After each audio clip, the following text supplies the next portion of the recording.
Of the countries that fought alongside the Axis powers in World War II, Bulgaria was surely a special case.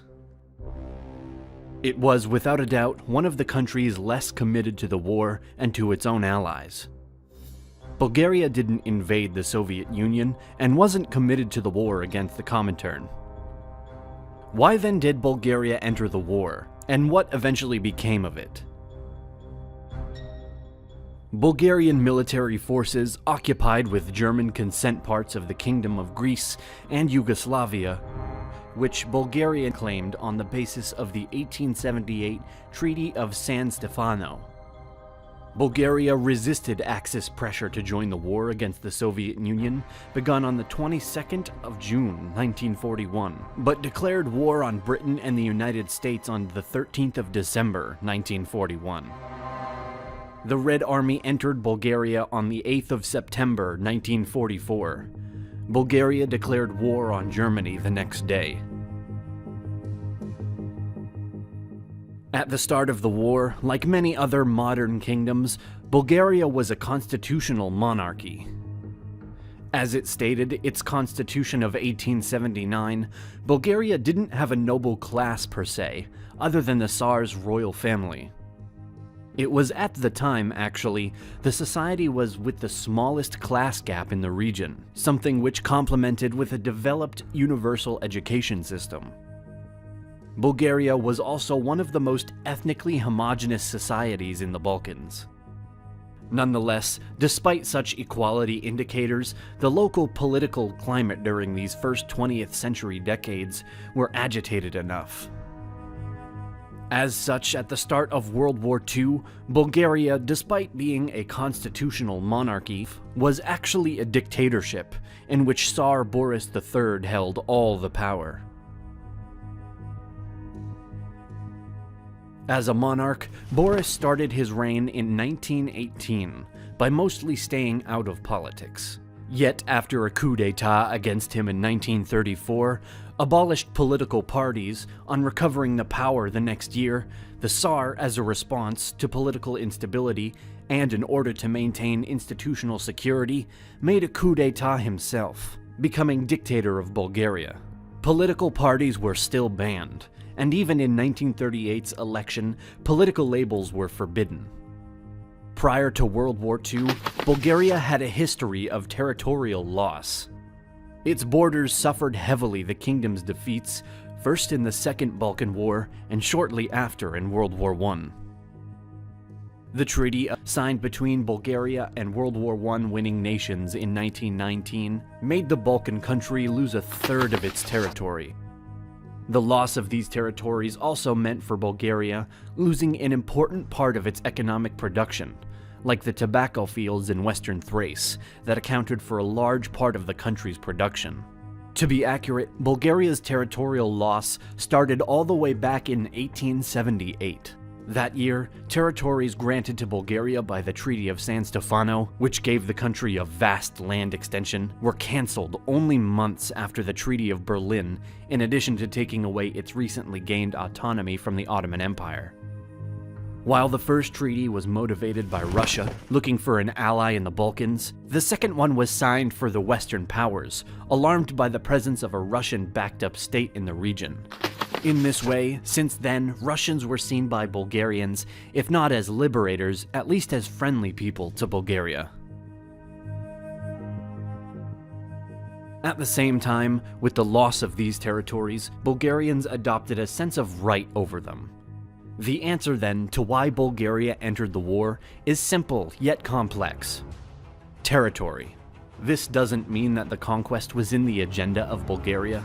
Having lost World War I, it had its army size limited, and it was a rather weak country, unable to become an actor in an international conflict. And yet, Bulgaria saw the war as a scenario in which it could recover the territory it had lost in the previous World War and in the Second Balkan War.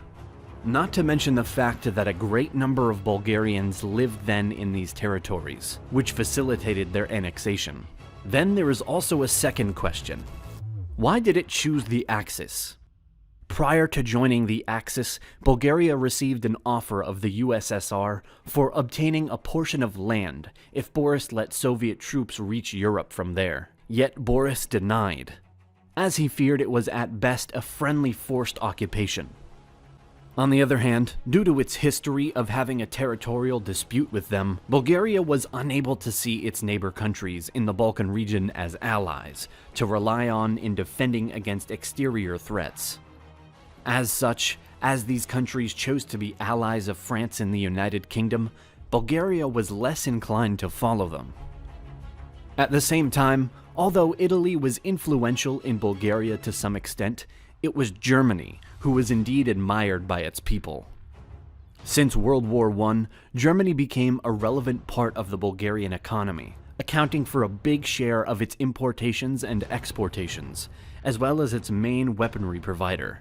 Culturally speaking, Bulgaria received a great social influence of German scholars and intellectuals. Nonetheless, rather than becoming a part of the Axis as soon as the war started, thanks to British ambassador intervention, Bulgaria positioned then merely as neutral. In this sense, prior to entering the war, Bulgaria successfully recovered without making a single shot, southern Dobruja, part of its former territory, in 1940. Neutrality ended in March 1941. Despite Boris's efforts, having the German army at the borders was intimidating enough to accept joining them. At the end of 1941, Bulgaria declared war to allies, resulting in the bombing of many Bulgarian cities shortly after, but specifically not to Russia, since it would have had to fight them given its proximity. At the same time, when Germany asked for help in fighting the Soviet Union, Boris III's argument that Bulgaria's hearts for this Slav country would not support fighting against its people. But this is not the only reason. Bulgaria wasn't a neighbor of the Soviet Union, and the Russians didn't make any aggression against them, yet despite having joined the Axis and letting the Wehrmacht use their territory to invade neighbors, Bulgarian forces didn't take part in Yugoslavia's invasion, nor Greece's. Bulgarian troops only reached these countries after Germany had successfully defeated them. The same happened with Macedonia. And yet after Germany invaded these countries, Bulgaria didn't have a problem with getting some of their territories. But this alliance with the Axis was not meant to last. In 1943, with the fall of Mussolini, an Allied invasion of the Balkans seemed imminent. All the while, Germany was unable to advance on the Oriental front. The tides of war were against the side Bulgaria had chosen, and by this point, Boris was probably already considering changing sides. That same year, Boris died just a few days after refusing Germany to attack the Red Army. The course of the war was, nonetheless, already decided. Bulgarian communist partisans were fighting against the Germans within Bulgaria since German invasion of the Soviet Union, and Bulgaria's role in the war as an Axis allied finished with the entering of Red Army troops in its territory in September 1944.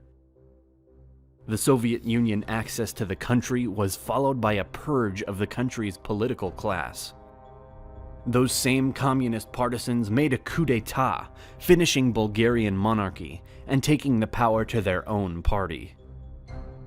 In this context, Bulgaria ended up declaring the war to Germany shortly after, and joining the Allies. Bulgarian troops aided the Soviets in fighting through Eastern Europe, not only in the Balkans, but in northern scenarios like Austria and Hungary. Looking at how Bulgaria treated its allies and enemies, we can only say that its participation in World War II was as calculated as it could be in order to fight the least and benefit the most in an extremely problematic situation. Only with this in mind could a country look out for being an ally of Germany and Russia at the same time. After the end of the war, Bulgaria had to return most of them. Although it conserved southern Dobruja, which was previously part of Bulgaria, but lost in 1913 after the Second Balkan War. Economically speaking, though the allies with Germany proven to be a wise choice in the long term. Under its guide, since the 30s, Bulgaria developed a modern agriculture economy, as well as a light industry, which helped the country in recovering after the war ended.